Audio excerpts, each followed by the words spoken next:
नमस्कार दोस्तों, स्वागत है आपका मेरे यूट्यूब चैनल पर।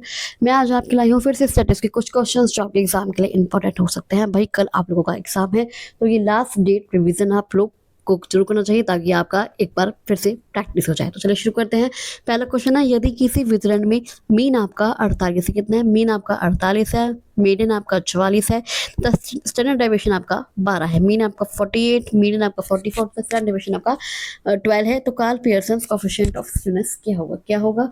तो कार्ल पियर्सन का जो वैषम्य गुणांक जो कोएफिशिएंट ऑफ स्क्यूनेस होता है वो आपका +1 होगा।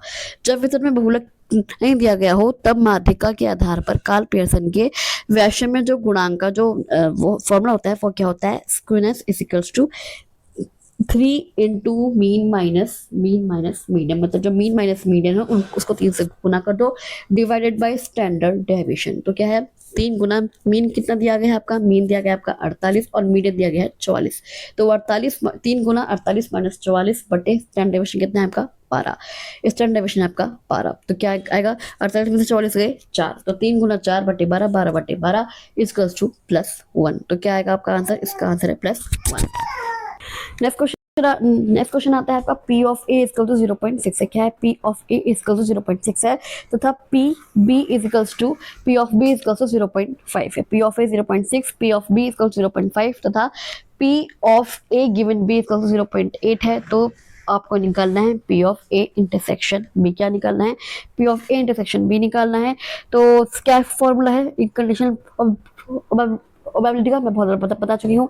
P of A given B is equals to P of A intersection B is equals divided by P of B। तो P ऑफ हम इसकी क्या करें? क्रॉस मल्टीप्लाई कर देंगे तो आपका आ जाएगा P of A intersection B is equals to P of A given B into P of B। अब P of A given B कितना दे रखा है आपका? 0.8 और P ऑफ B दे रखा है 0.5। तो 0.6 इंटू 0.5 तो आपका आ जाएगा 0.40। कितना आ जाएगा? 0.40।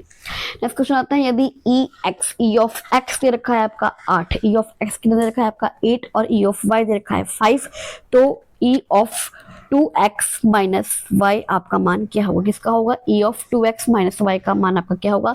यदि E ऑफ x 8 दे रखा है और E ऑफ y आपका 5 दे रखा है तो इसका फॉर्मूला क्या है? जो एक्सपेक्टेड वैल्यू की जो रेखीयता के गुणधर्म के अनुसार जो फॉर्मूला होता है वो क्या होता है?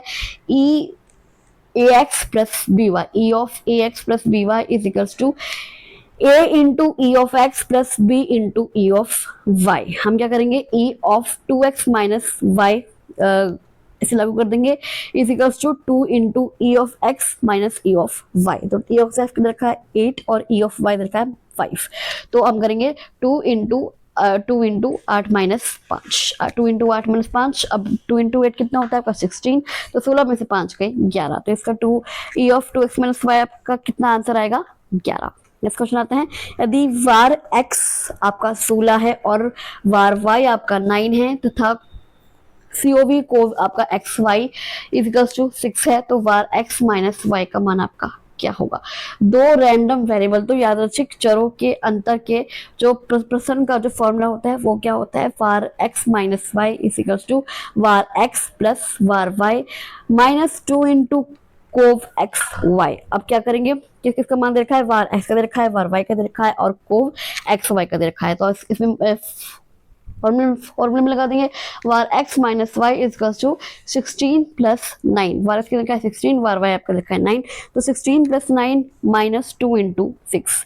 16 प्लस 9 कितना होता है? 25 होता है और 2 6 कितना होता है? 12 होता है। तो 25 माइनस 12 आपका आंसर आ जाएगा 13। तो we are var of x minus y का मान आपका आ गया 13। इस क्वेश्चन आता है, एक निष्पक्ष पासे को 2 बार फेंका जाता है। क्या क्या क्या क्या जाता है? जो एक निष्पक्ष पासा है उसको 2 बार फेंका जाता है तो दोनों बार सम संख्या आने की क्या प्रायिकता होगी?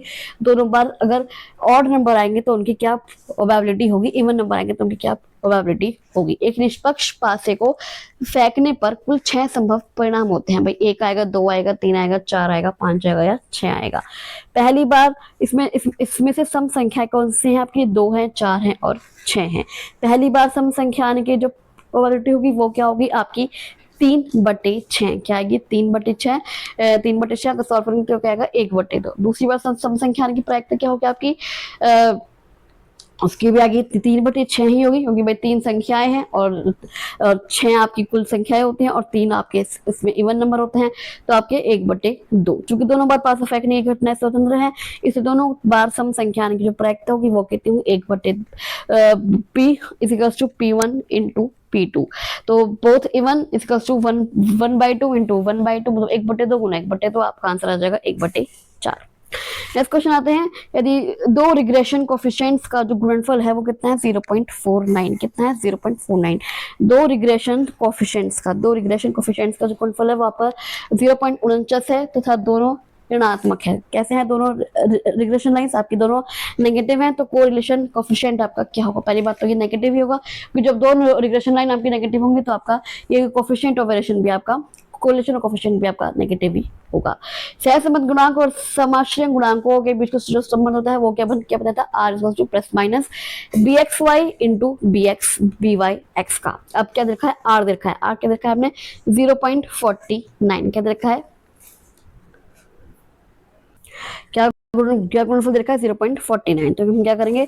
bxy इंटू by x का गुणनफल हमें दे रखा है 0.49।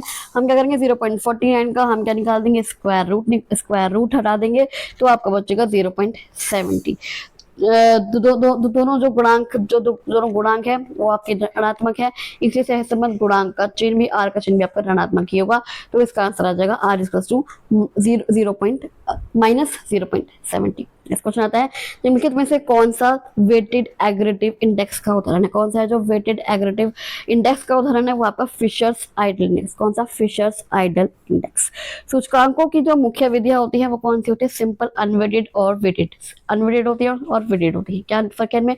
वेटेड क्या होती है? इस विधि में विभिन्न वस्तुओं को उनकी खपत, बिक्री, ये मैं आपको शायद कल या परसों पढ़ाया था कि वेटेड एग्रेगेटिव इंडेक्स कौन से होती हैं। इस विधि में विभिन्न वस्तुओं की उनकी खपत, बिक्री, उत्पादन की मात्रा के आधार पर महत्व या भार दिया जाता है। इसमें आपका फिशर का सूचकांक आता है, लेस्पेयर का आता है और पाश्चे का सूचकांक आता है वेटेड में। फिशर का सूचकांक लेस्पेयर और पाश्चे के सूचकांकों का गुणोत्तर माध्य होता है। अगर बात करें अनवेटेड की, तो अनवेटेड क्या है? अनवेटेड है आपका जिसमें वस्तुओं को समान महत्व दिया जाता है, अगर सिंपल एग्रीगेट इंडेक्स की बात की जाए। नेक्स्ट क्वेश्चन आता है, यदि किसी नॉर्मल डिस्ट्रीब्यूशन में मीन है आपका 80, कितना है? मीन आपका 80 है और स्टैंडर्ड डेविएशन एसडी है आपका 10 है। मीन आपका 80 है, स्टैंडर्ड डेविएशन आपका 10 है, तो लगभग 95% परीक्षण, जो 95% परीक्षण है वो किस अंतराल में होंगे? किस अंतराल में होंगे? ये सामान्य बंटन नॉर्मल डिस्ट्रीब्यूशन के अनुभवजन्य नियम, एम्पिरिकल रूल के अनुसार जो 68% प्रेषण होते हैं वो म्यू प्लस 1 सिग्मा के अंतराल में होते हैं। 95% होते हैं वो म्यू प्लस 2 सिग्मा के अंतराल में होते हैं, और जो 99% जो प्रेक्षण होते हैं वो म्यू प्लस 3 सिग्मा के अंतराल में होते हैं। अतः जो 95% प्रेक्षणों का अंतराल जो पूछा गया है, इसलिए जो वो फॉर्मूला बनेगा वो क्या बनेगा? Interval is equals to mu plus minus 2 sigma.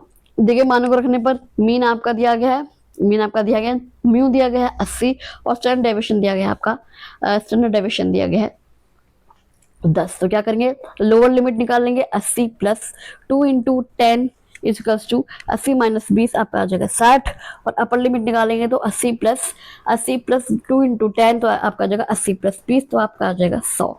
तो अर्थात लगभग 90% प्रेक्षण जो है 60 से 100 के अंतराल में होंगे, 60 से 100 के 60 के बाद, और 100 से नीचे के अंतराल में ही होंगे। नेक्स्ट क्वेश्चन आता है, यदि दो घटनाएं ए और बी स्वतंत्र है, क्या है? ए और बी स्वतंत्र है तथा पी ऑफ ए दे रखा है 0.4 और पी ऑफ बी दे रखा है 0.3, P of A 0.4, P of B 0.3, तो P of A intersection B आपका क्या होगा? P of A intersection B वही दिया गया है डी मॉर्गन लॉ और पूरक घटनाओं के जो इवेंट है, जो नियम है, उनके अनुसार क्या दे रखा है? P of A intersection B is equals to P of A union B का bar is equals to 1 minus P of A union P का बार। इसके लिए सबसे पहले हम क्या करेंगे? P of A union B का मान निकालेंगे। तो कैसे निकालेंगे? P of A union B is equals to P of A plus P of B minus P of A intersection B.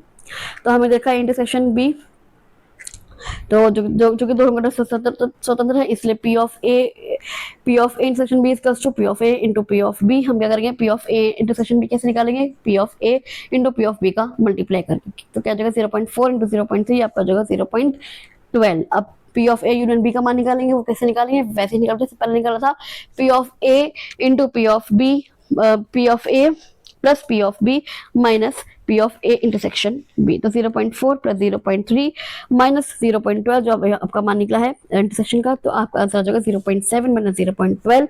अब पी ऑफ ए, अब P of A bar intersection B bar का मान निकालने पर क्या आएगा, क्या आएगा आपका मान निकालने पर, P of A, P of A bar intersection B bar equals to 1 minus P of A union B equals to 1 minus 0.58 equals to 0.42। क्या, तो क्या आंसर आ जाएगा आपका आंसर आ जाएगा पी 0.42।